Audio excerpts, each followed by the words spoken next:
My name is Alina Hayes. I used to think excellence could earn affection.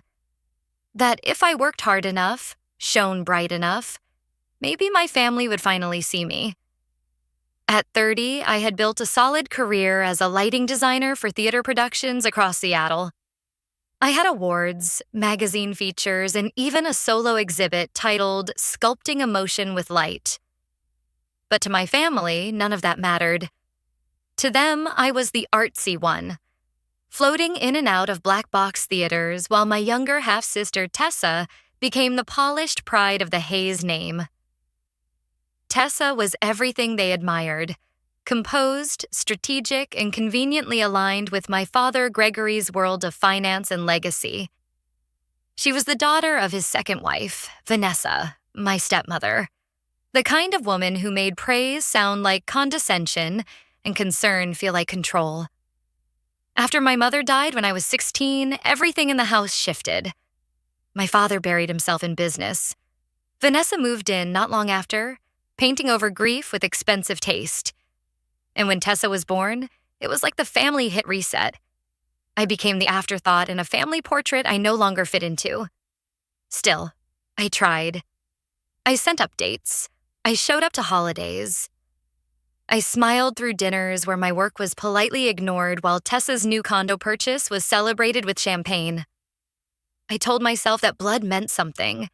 That love was just quieter for some people. Then, unexpectedly, I got pregnant. It wasn't part of the plan. The relationship had ended, and I was prepared to raise the baby alone. But from the moment I heard that heartbeat during the first ultrasound, I felt something I'd never known before. Purpose that had nothing to do with proving myself. I poured my heart into preparing for the baby. I sketched nursery lighting on weekends, ordered a handcrafted crib from Italy, and picked soft lavender tones for the walls. I even imagined how my father might finally smile, how Tessa might offer something genuine. But when I shared the news with them, the room went still. Gregory didn't look up from his coffee. "Does the father know?" was all he said. Vanessa blinked slowly, then offered, "You've always been impulsive, dear." "But a child? Alone?" Tessa tilted her head and sipped her wine. "Well, that's unexpected. No congratulations, no joy, just a subtle undercurrent of disapproval, as if I'd made a mistake too large to politely ignore. Still, I held on. I told myself they just needed time. I went back to work. I kept designing. I kept building a world where my child would feel safe, even if I never had. But in my 6th month, I started to feel strange.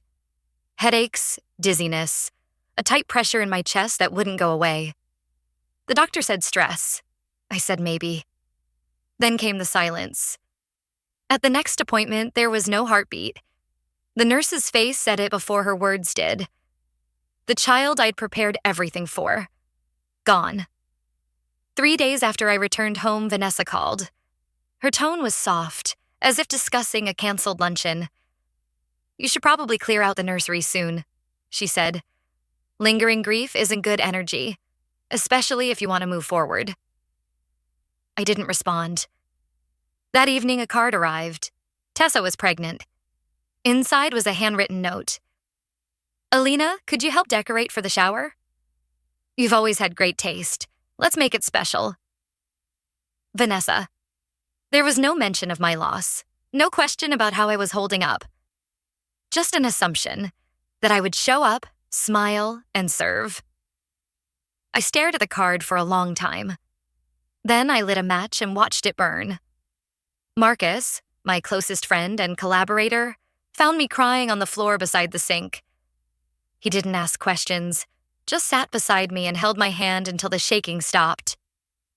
"I keep thinking they'll change," I whispered. Marcus's voice was low. "Maybe it's time you stop hoping they will." I nodded, but I wasn't ready to let go. Not yet. I still believed I could earn love if I just stayed standing, if I just kept giving. I didn't know then that my belief would cost me everything. I showed up to Tessa's baby shower like a ghost wrapped in lavender ribbon. I had made the centerpieces myself, arranged every detail with obsessive care, maybe as a way to control what little I had left. My own nursery, untouched and silent, still haunted me. But here I was, laying out pastel cupcakes for the baby who got to live. Vanessa greeted me at the door with a tight smile and a clipboard. "You're early. Perfect. The caterers need help unloading." No, thank you. No question of how I was doing. Just delegation. Like always. Tessa lounged in the living room, her hand resting gently on her barely visible bump, surrounded by guests and compliments. She didn't look up, just lifted a mocktail and laughed at something her husband whispered in her ear. I kept my head down. I adjusted lighting, fluffed tulle, placed name cards. My hands shook, but no one noticed. I thought I could handle it. Until she took the microphone. "I just want to thank everyone for being here today," Tessa beamed. "Especially my sister Alina, who decorated all this. Isn't she amazing?" Applause. I gave a tight smile. Then she added, "And I guess it helps that she had some free time. Since, well, she's not busy being a mom anymore." Laughter from a few corners. Then silence. I froze. My breath caught. The pain in my chest flared like wildfire. I stared at her. She didn't flinch. "Tessa," I said through gritted teeth, "what did you just say?" She waved her hand. "Oh, don't be dramatic. It was a joke. Everyone knows. Come on, lighten up."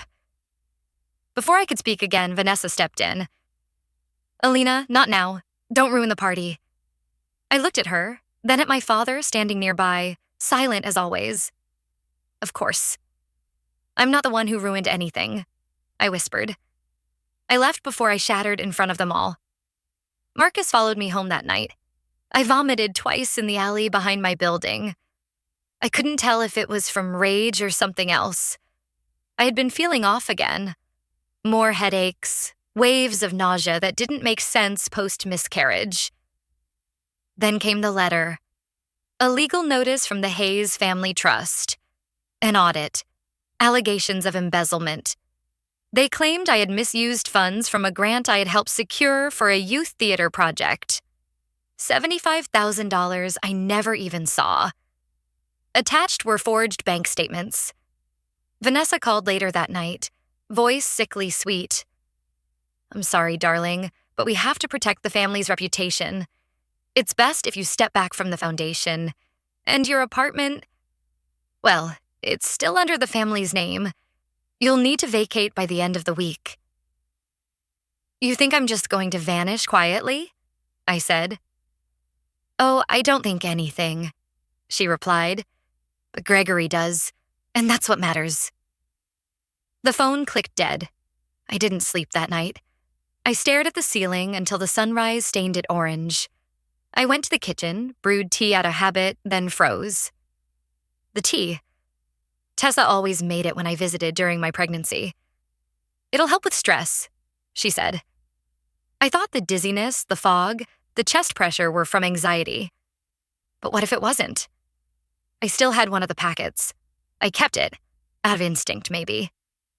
I took it to a friend at a clinic Marcus once worked with. Days later, the results came back. The tea contained low doses of alkaloids known to interfere with fetal development. Poison, slow, subtle. Enough to induce a miscarriage over time. I couldn't breathe.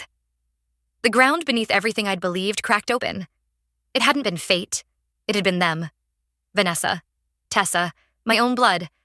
My child was never safe, not because of biology, but because of inheritance. I thought back to an old conversation at dinner, months before I got pregnant.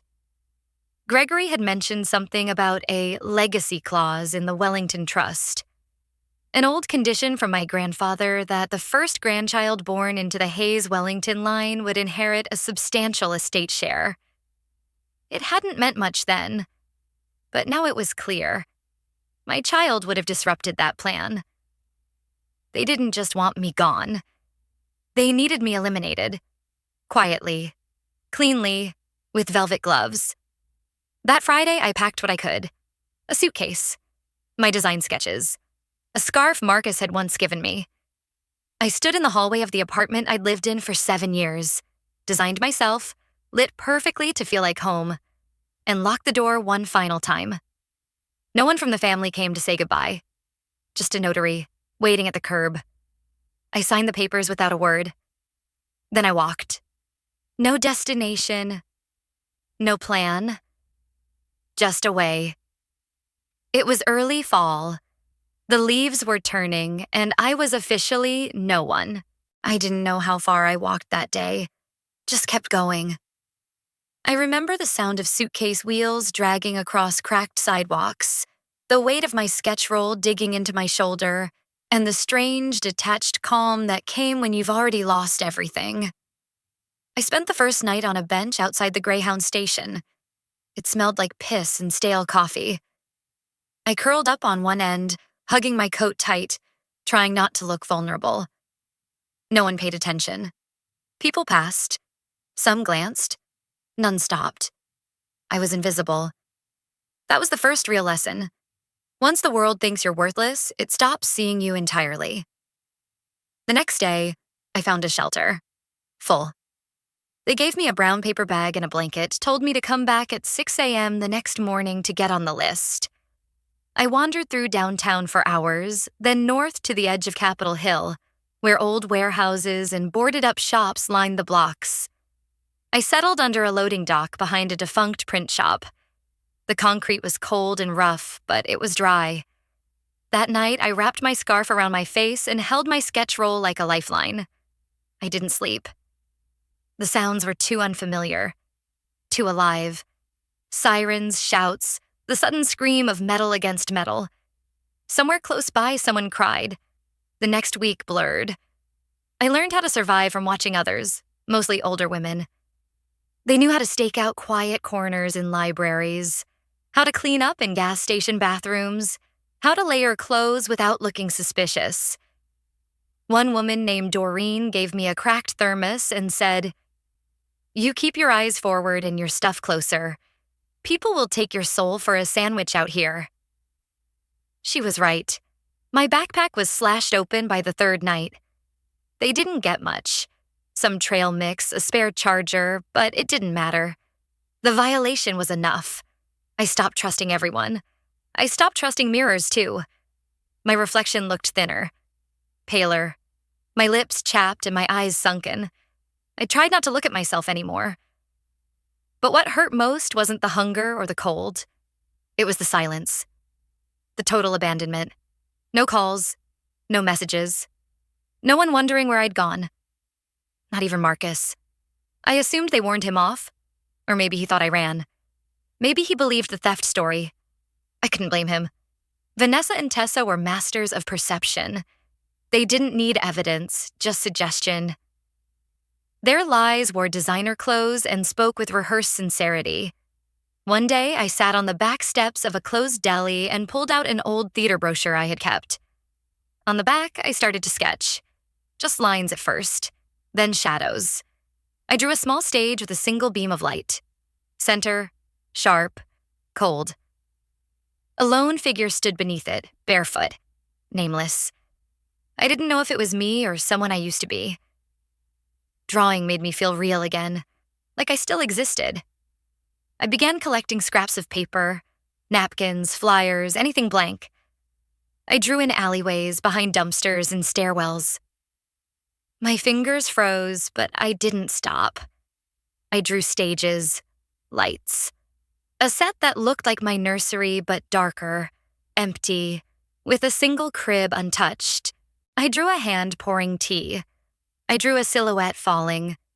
I drew a woman with no face holding a pen dripping black. I didn't need to scream. The sketches screamed for me. One day, while scavenging for food near Pike Place, I passed a building I hadn't seen before. The sign read, Bennett Community Arts Center. The windows were dusty, but the front door was open. I stepped inside, mostly to get warm. The air smelled like paint and old books. There were canvases stacked against the walls, mismatched chairs, and a corkboard full of hand-drawn flyers. A voice called out from the back, If you're stealing something, at least grab the good pens. I froze. A woman in her 60s stepped out. Short silver curls, paint-stained sweatshirt, and a coffee mug that said, "Light it up." She looked me over once. Really looked. Then said, "Hungry?" I nodded. She handed me half a sandwich and sat on a stool. "Name's Rosa. You?" "Alina. You draw?" I hesitated, then pulled out a folded sketch. It was crude, done on the back of a Chinese takeout menu, but it was something. She studied it in silence, then handed it back. "Want a job?" I blinked. "I don't think I'm what you're looking for." She shrugged. "I need someone who knows how to make light mean something. You look like you've lived through enough darkness to qualify." That's how it began. Rosa let me sweep the floors, clean brushes, and eventually help with lighting setups for their weekend kids' theater class. No ID, no pay at first. Just food, heat, and space to be useful. She never asked about my past, never pushed. She just said, "You show up. You work. That's enough for now." And it was. The kids liked me, especially Mira, a quiet girl who only drew houses with big windows. "So I can still see the sky even when I'm sad," she once told me. I understood more than she knew. One evening after class, Rosa found me sketching lighting plans on the wall with chalk.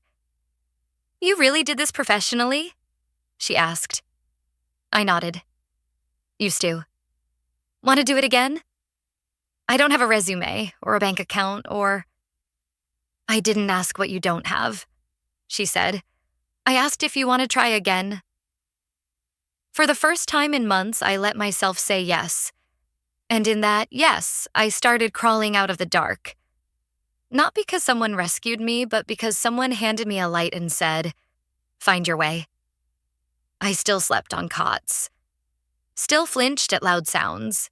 Still jumped when someone touched my shoulder. But each day I walked into that red brick building, I felt a little more human, a little more visible. And deep in my chest, something stirred. Not vengeance. Not yet. Just a pulse. A rhythm. The quiet beginning of a return. The first time I stood behind a lighting board again, my hands trembled. Not from fear. At least not the old kind. But from the strange, unfamiliar feeling of being needed. Rosa had handed me the controls like they were sacred. "They don't know what a cue is," she said, nodding toward the group of teenagers rehearsing A Midsummer Night's Dream in makeshift costumes. "Teach them how to feel something through light." I did. Slowly, gently, like waking up a part of myself I'd buried under weeks of dirt, pain, and silence. I taught them how color told mood, how shadows added tension, how a single spotlight could make an apology hit harder than any monologue. And somewhere along the way, I stopped feeling like a ghost. Word got around. Rosa told people about her new designer, and soon small community shows started calling. I didn't ask for payment, just asked for trust, for a place to stand and work. One afternoon, Rosa said, "You should enter that festival, the Pacific Light Arts Grant. Top 3 get citywide recognition. You could win." I scoffed. "That's for professionals." She raised a brow. "You're not?" I didn't have an answer. But that night I stayed late and drew something new. A lighting concept for a performance called Echoes. It wasn't just technical. It was personal. A story told through beams and shadows. A woman falls. Lights flicker. Darkness rises. Then a flicker of gold breaks through. I submitted the pitch anonymously. Weeks passed. I told myself I didn't care. Then the letter came. I had won. Second place. An invitation to present Echoes in front of a panel, press, and donors at the city's annual Light and Stage Showcase. I stared at the envelope like it might vanish. Rosa cried when she read it. "Told you," she whispered. "You were never done. You were just paused." The event was held at the Civic Center Theater. Ironically, the same venue where I had once watched my father accept a civic award with Vanessa and Tessa smiling beside him. I almost didn't go, but Rosa said, "You're not walking in there to prove yourself to them. You're walking in there to remind yourself who you are." The room was packed with artists, journalists, and philanthropists. I stayed near the back, not ready to be seen. Then I heard someone say my name, not quietly, not questioningly. "Alina Hayes?" I turned. Julian Walsh. Older now, but still sharp. Tall, with tired eyes that once studied stage structure and financial documents with equal intensity. We had worked together briefly on a nonprofit campaign years ago. He had always treated me like I mattered, even when no one else in the family did. He looked stunned. "I thought you disappeared." "I almost did," I said. He didn't ask why. Just, "You're back?" "Trying." He glanced down at the event program, then back at me. "Is this your work?" I nodded. He paused. "Then you're not just back, Alina. You're about to burn the whole damn place down, with brilliance." He asked if we could talk privately. Something in his tone was different. I hesitated, but said yes. We met the next morning at a quiet coffee shop near the pier. He brought a folder. "You might not want to hear this," he said, "but I've seen the Hayes trust files. I'm their secondary counsel now." I blinked. "Still?" "I was brought back for audit review. Strictly technical, but things didn't add up. And then I saw your name, erased from beneficiary lists. No record of your maternity clause. Bank transfers that didn't look right." He slid the folder across the table. Inside were copies of transactions, notes, and a partial message Tessa had sent to Vanessa. "3 more days and she's out. Just keep giving her the tea." My hands went cold. "They tried to erase me," I whispered. Julian nodded, and they were close to succeeding. He leaned forward. "But if you're ready, we can bring this to light." I looked out at the water. It was calm, the opposite of what I felt. But beneath the fear, something else began to rise. Not just the need for justice, the need to be heard, to make sure the next time I stood in a room full of light, the truth stood beside me. Julian wasn't the type to move fast, but once he understood the stakes, he moved with precision. He began cross-referencing financial records tied to the Hayes family trust. And the deeper he dug, the darker the story became. "They didn't just remove you from the trust," he told me in a dim office above a secondhand bookstore he used as his unofficial workspace. "They created a legal narrative that you never existed in it to begin with." "Can they do that?" I asked. "With the right influence and no one to challenge them?" "Yes." Julian leaned forward. "But it gets worse. The Wellington clause in the trust, your grandfather's condition, is still active. The first child born to the next generation bearing the Wellington bloodline and name would inherit a controlling interest in the farmland trust.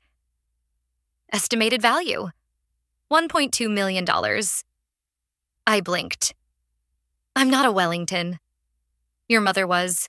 That made your child the first in line." The realization hit like a slap.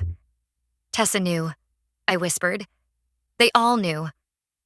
"They didn't just want you out of the house," Julian said. "They needed you out of the way." That was when Jason came in. Yes, Jason, Tessa's husband. He called Julian the night he overheard Vanessa whispering in the kitchen to a lawyer about removing the complication permanently.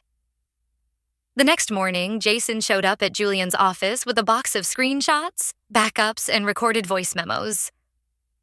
"I stayed silent for too long," he said, barely meeting my eyes.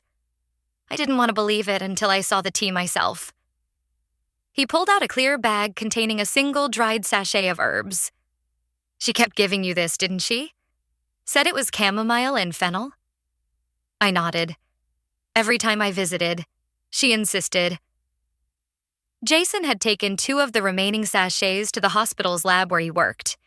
He had a friend test them discreetly. The results showed consistent traces of alkaloids linked to uterine disruption and fetal rejection. "They poisoned you," he said. "There's no ambiguity left." I didn't speak. I couldn't. Every cell in my body screamed, but I was frozen. Julian put a hand on the folder. "With this, we can go to the police. But it won't just be criminal, it'll go public. Civil court, media. The entire city will know what they did." "Good," I said, my voice low. "Let them hear it." Jason hesitated. "Tessa's pregnant again," he said quietly. "She's due in 4 months, but after what I've learned, I'm filing for divorce. She won't raise that child alone." He looked up at me then. "That baby won't grow up believing silence is safety." We turned everything over. The forged bank documents, the T-Lab results, the trust clause, the text messages, even audio of Vanessa saying, "Gregory doesn't need to know. She'll be gone before he has to sign anything." The district attorney reviewed it within days. Charges were prepared. And then, the final blow. A gala was scheduled at the Hayes estate for the following month, hosted by Tessa and Vanessa as a fundraising event for maternal health initiatives. Julian looked at me. "This is where we hit back. Publicly. Directly." I stared at the invitation we pulled from the event site. It was drenched in pastel and hypocrisy. "We don't just take this to court," I said. "We take it to the stage." The invitation said, "An evening of celebration." Pastel colors, floral borders, photos of Tessa in flowing lace gowns, holding her baby bump like it was made of crystal. I stared at it for a full minute before I laughed. Short, bitter. Celebration. For what? Survival at someone else's cost? Manipulation masked as legacy? Poison in a porcelain cup? They were hosting it at the Hayes estate, of course. The same home I was thrown out of with a suitcase and a signature. Julian called it poetic justice. I called it war. The night of the gala, I wore black. Not mourning, not protest, just clarity. My hair pulled back, eyes sharp, voice practiced. Julian handed me a flash drive and whispered, "Once you start, there's no going back." I nodded. That's the point. Inside, the estate was filled with familiar strangers, lawyers, donors, socialites. They sipped champagne under the same chandelier that once lit the dinner where I was told my child didn't fit the family timeline. Vanessa floated through the room like a queen hosting a coronation. Tessa stood by the main staircase, perfectly staged, her hand resting lightly on her belly. She smiled like her life had never cast a shadow. I waited until the music lowered, until Vanessa stepped up with a microphone and raised her glass. "Thank you all for coming," she said, voice smooth as ever. "Tonight we gathered to support a cause close to our hearts, maternal health, the miracle of new life, and the strength of family." My breath caught in my throat. Then I stepped forward. "Funny," I said loudly, "considering you destroyed one." The room froze, dozens of heads turned, glasses stilled in midair. Vanessa's eyes widened, but she caught herself. "Alina," she said, smiling tightly. "I wasn't aware you were invited." I wasn't. I walked to the center of the room, facing the crowd. "But I was born in this house, and so was the lie you've all been fed." Julian moved quietly to the side, plugging the flash drive into the AV system. The lights dimmed. A projector flickered to life on the far wall. The first slide was a text message. "Just 3 more days and she's done. Don't worry, she's too weak to notice." The second, a lab result. Herbal infusion, alkaloids present, miscarriage inducing. Then, an audio clip. Vanessa's voice. Clear, cold. "Gregory doesn't need to know. She'll be out before the baby becomes a legal complication." Gasps echoed through the room. Someone dropped a glass. I turned toward Tessa. She had gone pale. Her lips trembled, but she said nothing. "I lost my baby because of them," I said. "And when I was too broken to fight, they buried me in lies. They forged bank statements, kicked me out, left me on the street." I looked at Gregory, who had stood silently in the back. "And you let them?" He opened his mouth, but no words came out. Tessa whispered, "Alina, I didn't mean... You joked about my miscarriage at your baby shower." My voice didn't rise. It didn't need to. "You turned my grief into entertainment. And now, everyone here knows what you're really capable of." The projector shifted to a document. Wellington Trust Clause. Handwritten addendum from our grandfather. Firstborn heir. Conditions for inheritance.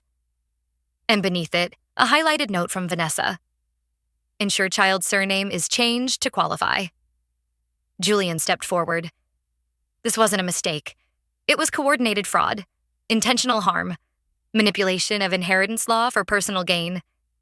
Then the final slide, a photo of me, 6 months pregnant, standing beside the crib I never got to use. The lights came back on, and everything stayed silent. Vanessa finally spoke. "None of that is admissible. It's hearsay, taken out of context." "Save it," said a voice from the door. Detective Marcus Shaw entered, badge in hand, followed by 2 officers. "Vanessa Hayes, Tessa Hayes, you're under investigation for conspiracy to commit medical harm, attempted inheritance fraud, and obstruction of justice. You'll need to come with us." Vanessa's face collapsed. "Gregory, do something." Gregory didn't move. Tessa turned to Jason, who stood near the door holding a diaper bag. "You believe me, right?" Jason looked at her, then at me, then at the baby in his arms. "I believe the child deserves better than you." As the officers led them out, no one clapped. No one spoke. The silence wasn't awkward. It was cleansing. I stood in the center of the room, every eye on me.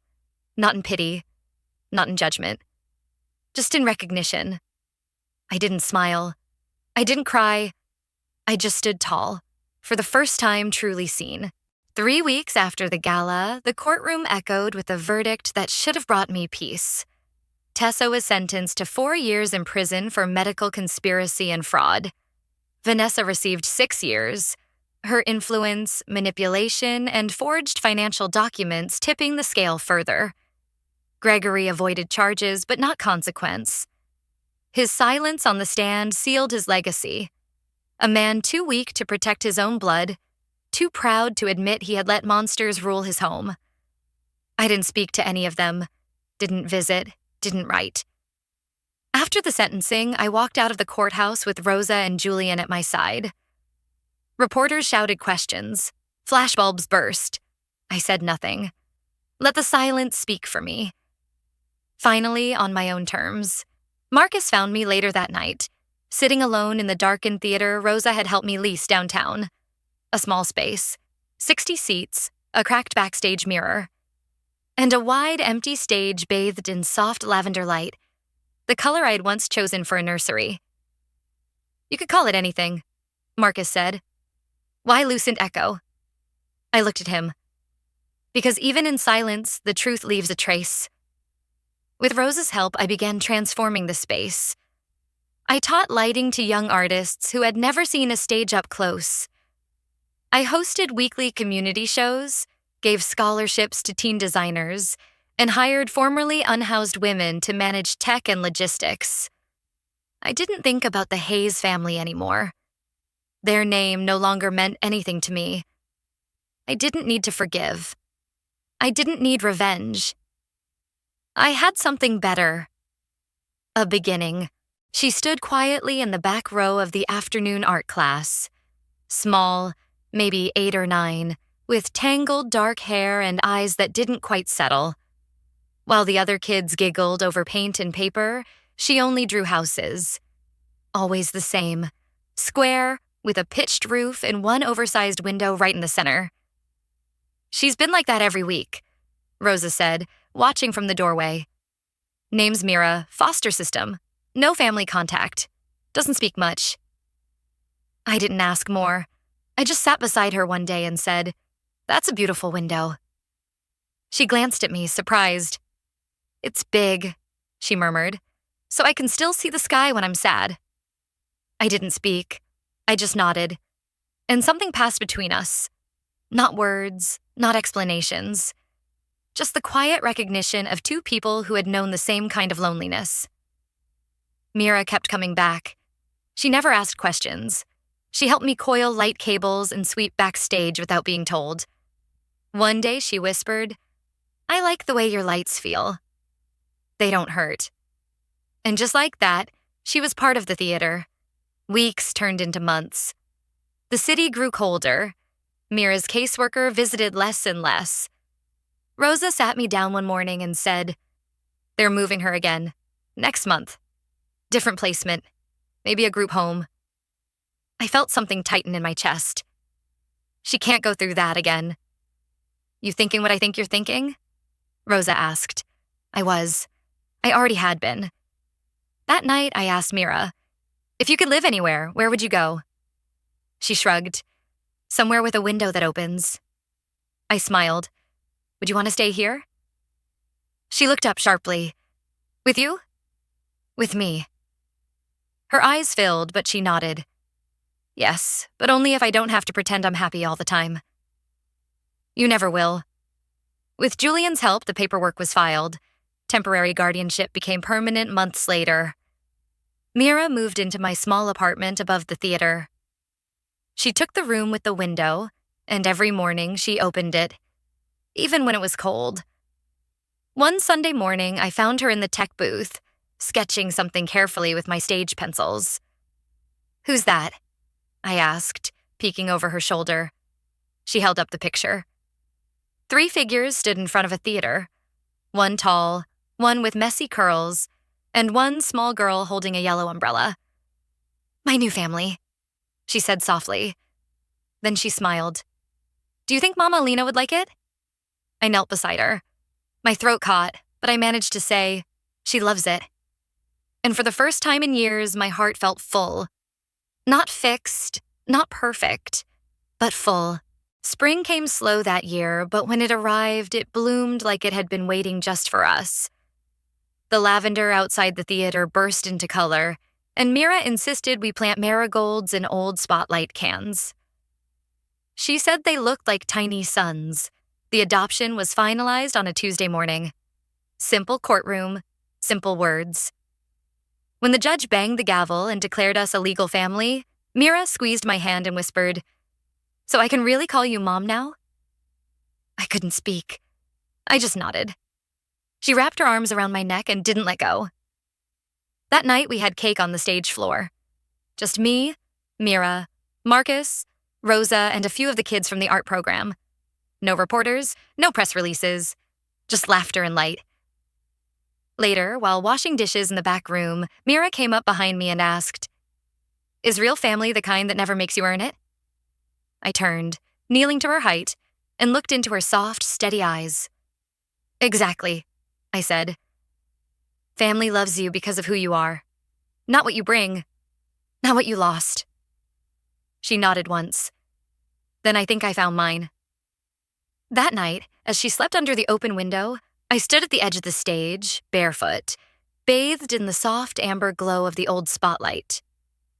I once believed that losing my child meant I could never be a mother.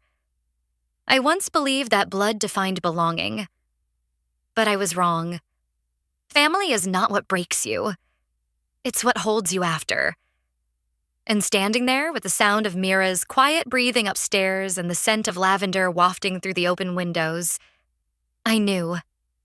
This was the closing scene. But also, the beginning of everything.